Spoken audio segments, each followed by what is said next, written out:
Hi everybody, thank you for joining me for part 2 of Berry, and we're just gonna pick up with the reading right away. Alright, so part 2.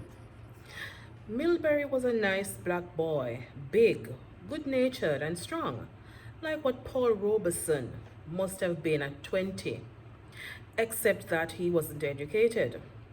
He was from Georgia, where they don't have many schools for Negroes, and he hadn't been north long.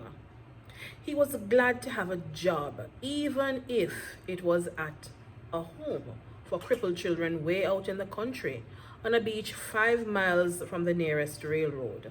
Milbury had been hungry for weeks in New York and Jersey City.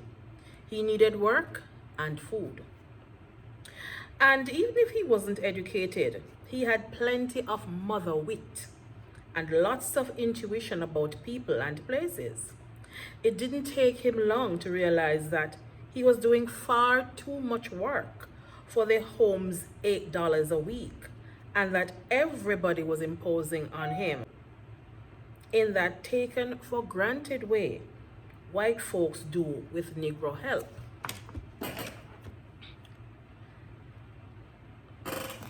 Milbury got up at 5:30 in the mornings, made the fire for the cook, set the water to boiling for the head nurse's coffee, started peeling potatoes, onions, and apples. After breakfast, he washed up all the dishes, scoured the pots and pans, scrubbed the floors, and carried in wood for the fireplace in the front room, which really wasn't his job at all, but the handyman's, who had put it off on Milbury. The waitresses, too, got in the habit of asking him to polish their silver and ice their water. And Mrs. Osborne always had something extra that needed to be done, not kitchen boy work. A cellar to be cleaned out, or the linen in her closet reshelved, or the dining room windows washed. Milbury knew they took him for a workhorse, a fool, a nigger. Still, he did everything and didn't look mad. Jobs were too hard to get, and he had been hungry too long in town. Besides, Milbury said to himself, the ways of white folks, some white folks, is too much for me. I reckon there must be a few good ones, but most of them ain't good. Leastwise, they don't treat me good. And Lord knows, I ain't never done nothing to him. Nothing at all. But at the home, it wasn't the work that really troubled him, or the fact that nobody ever said anything about a day off, or a little extra pay. no. He had many jobs like this one before, where they worked you to death. But what really worried Milbury at this place was that he seemed to sense something wrong, something phony about the whole house, except the little crippled kids there, like himself, because they couldn't help it. Maybe it was the lonesomeness of that part of the Jersey coast with its pines and scrubs and sand. But more nearly, Milbury thought it was that doctor with the movie beard and the woman's eyes at the head of the home. And it was the cranky nurses always complaining about food and the little brats under them. And the constant talk of who was having an affair with Dr. Renfield. And Mrs. Osborne's grand manner to everybody but the doctor. And all the white help kicking about their pay and how far it was from town and how no good the doctor was or the head nurse or the cook or Mrs. Osborne. It's show a phony, this here place, Milbury said to himself. Funny how the food ain't nearly so good except when some ma or pa or some child is visiting here. Then when they gone, it drops back down again. This here hangout is just Doc Renfield's own private jip game. Poor little children. The Negro was right. The summer home was run for profits from the care of permanently deformed children of middle-class parents who couldn't afford to pay too much, but still paid well, too well for what their children got in return.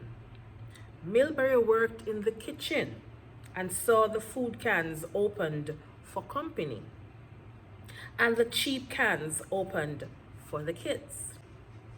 Somehow, he didn't like such dishonesty. Somehow, he thought he wouldn't even stay there and work if it wasn't for the kids. For the children grew terribly to like Milbury. One afternoon, during his short period of rest between meals, he had walked down to the beach where those youngsters who could drag themselves about were playing and others were sitting in their wheelchairs watching. The sky was only a little cloudy and the sand was grey.